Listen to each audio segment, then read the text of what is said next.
Dans cette séquence, nous allons aborder les conditions de la transmission et de l'expression de deux gènes liés, c'est-à-dire deux couples d'allèles. On peut considérer que la transmission doit dépendre de la localisation des deux gènes sur les chromosomes. En effet, soit les deux gènes appartiennent au même chromosome, on les dit alors liés, soit ils appartiennent à des chromosomes différents et dans ce cas, on les dit indépendants. On prend l'exemple de deux gènes grand A et grand B, c'est-à-dire de deux couples d'allèles AA' et BB'. La première configuration que l'on peut schématiser est celle de deux gènes liés, c'est-à-dire situés sur une seule paire de chromosomes homologues.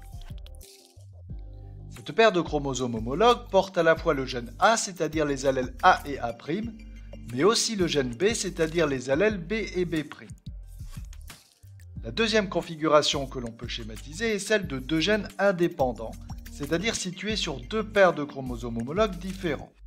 La première paire de chromosomes homologues porte le gène A, c'est-à-dire les allèles A et A', et la deuxième paire d'homologues porte le gène B, c'est-à-dire le couple d'allèles B et B'. Dans cette séquence, nous allons nous intéresser à l'exemple de la mutation Black chez la drosophile. Le premier croisement entre deux souches parentales permet d'obtenir une lignée hybride F1. On suit ici l'expression de deux gènes différents correspondant à deux caractères héréditaires différents. Le premier caractère héréditaire correspond à la longueur des ailes et le second caractère correspond à la couleur du corps. Le parent P1 présente un phénotype L longue noté VG+, et corps clair noté B+. Le parent P2 présente un phénotype L courte dite vestigiale noté VG et un corps sombre de couleur black noté B. En première génération F1, on obtient 100% de drosophiles possédant un phénotype L longue VG+, et corps clair B+.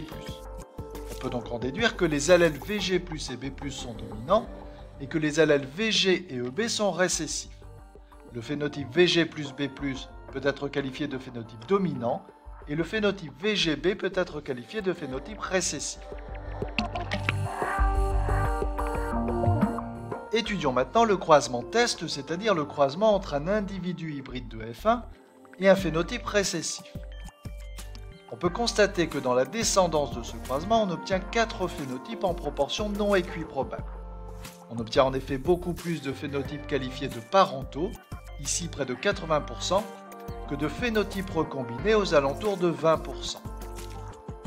Lorsqu'on obtient 4 phénotypes non équiprobables dans la descendance d'un croisement test, on peut en déduire que les gènes, ici VG et B, sont liés, c'est-à-dire portés par la même paire de chromosomes homologues.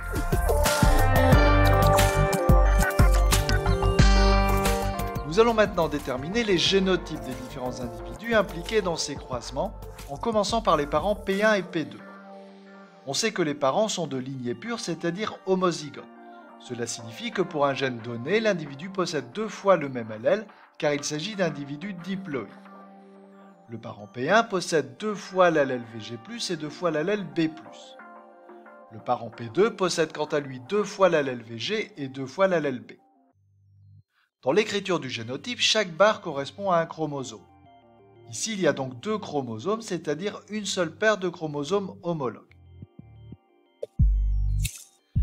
Les parents P1 et P2 vont ensuite fabriquer au cours de la méiose des gamètes haploïdes ne possédant plus que la moitié des chromosomes. Le parent P1 va transmettre les allèles VG+, et B+, à travers ces gamètes, alors que le parent P2 va transmettre les allèles VG et B.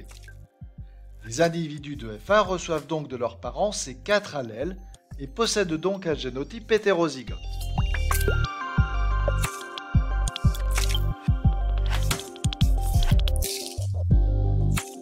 Passons maintenant à l'exploitation du croisement test. La femelle de F1 est, comme on l'a dit précédemment, un individu hybride qui possède un génotype hétérozygote. Le mâle est un individu au phénotype récessif qui possède un génotype homozygote récessif, que l'on appelle aussi double récessif. Le mâle ne peut fabriquer qu'un seul type de gamète contenant les allèles VG et B. Cela signifie, compte tenu des 4 phénotypes obtenus dans la descendance, que la femelle doit produire 4 types de gamètes différents. Des gamètes que l'on va qualifier de parentaux, qui possèdent pour les uns les allèles VG+, et B+, et pour les autres les allèles VG et B. Mais aussi des gamètes recombinés, qui possèdent pour les uns les allèles VG+, et B, et pour les autres les allèles VG et B+.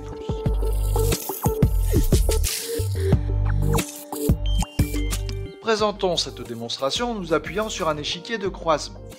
On a dit précédemment que le mâle P2 ne peut fabriquer qu'un seul type de gamète contenant les allèles VG et B. L'individu de F1 peut quant à lui fabriquer 4 types de gamètes que l'on peut classer en gamètes parentaux et gamètes recombinés. Le premier type de gamète parental contient les allèles VG+ et B+, et le second les allèles VG et B.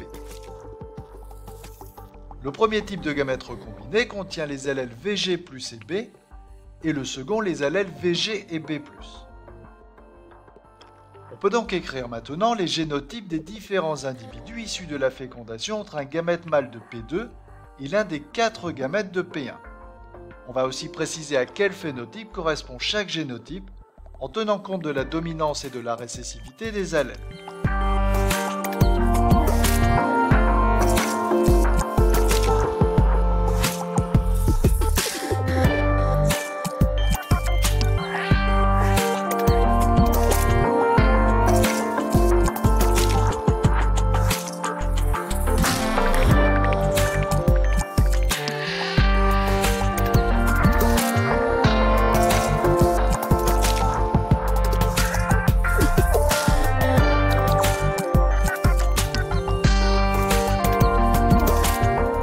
Nous allons maintenant essayer de comprendre comment la méiose qui a lieu chez l'individu hybride de F1 permet de produire 4 types de gamètes en quantité non équiprobable.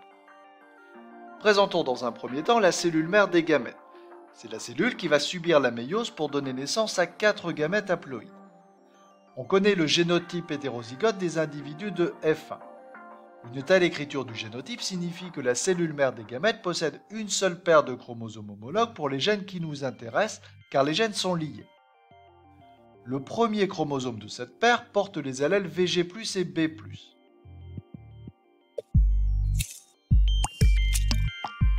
Le deuxième chromosome de cette paire d'homologues porte les allèles VG et B. On peut noter que chaque chromosome représenté ici est constitué d'une seule chromatide, puisqu'il s'agit de la cellule mère des gamètes avant la phase S de duplication des chromosomes. La méiose à l'origine des gamètes est précédée par une phase S de duplication des chromosomes. Le premier chromosome à une chromatide portant les allèles VG+ et B+, va être dupliqué en chromosome à 2 chromatides. Il en est de même pour le second chromosome portant les allèles VG et B. On peut noter que la duplication des chromosomes s'est évidemment accompagnée d'une duplication des allèles portés par chaque chromatide. On notera bien la différence entre un chromosome à une seule chromatide avant la phase S et un chromosome à 2 chromatides sœurs issues de la duplication.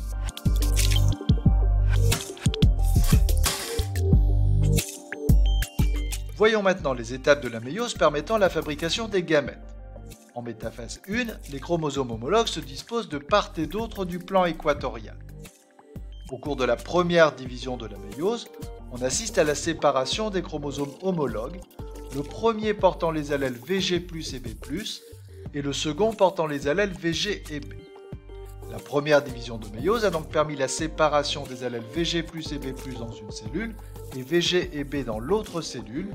Il y a eu un brassage de l'information génétique connu sous le nom de brassage interchromosomique, associé à la séparation des chromosomes homologues en première division de méiose.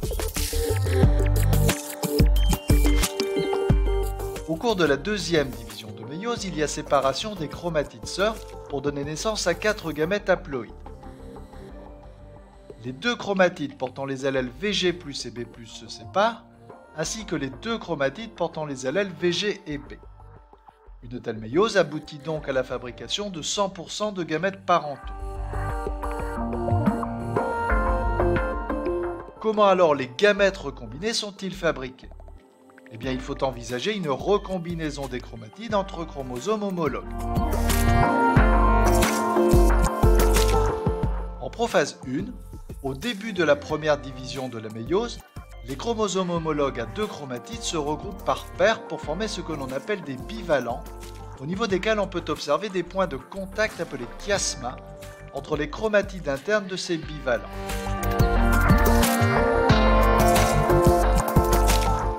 C'est au niveau de ces chiasmas que vont se produire les échanges de portions de chromatine.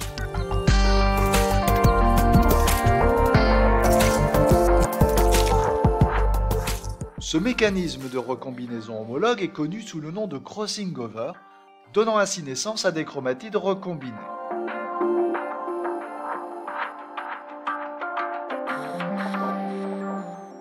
Appliquons à notre exemple le mécanisme de recombinaison homologue par crossing over qui a lieu en prophase 1. Les parties terminales des deux chromatides internes de cette paire de chromosomes homologues vont s'échanger par crossing over, conduisant à la formation de chromosomes recombinés.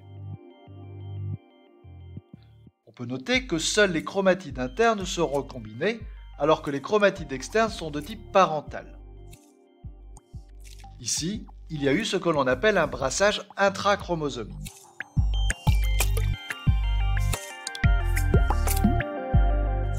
Voyons alors les effets de ce brassage intrachromosomique sur les gamètes produits par méiose.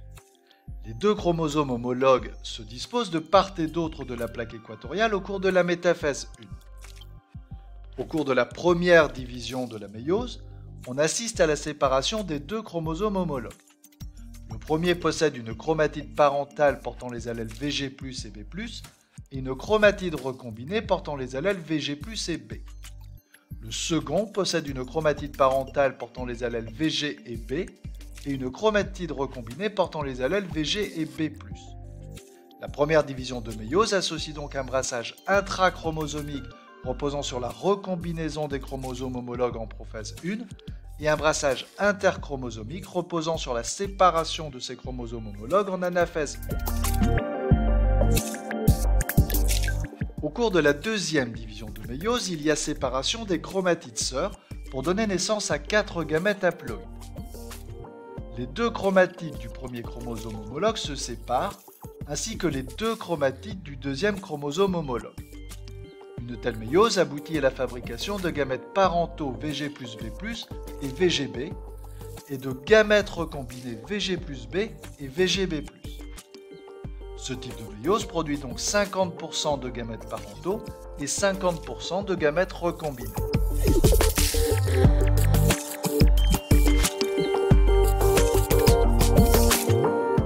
Si les deux types de méiose étaient aussi probables l'une que l'autre, on obtiendrait toujours 75% de gamètes parentaux au total et 25% de gamètes recombinés. En réalité, selon la position sur les chromosomes des gènes susceptibles de se recombiner, les crossing-over sont plus ou moins fréquents, ce qui explique des proportions de gamètes recombinés variables selon les gènes considérés. Dans notre exemple, les gamètes recombinées correspondent à une proportion de 20%.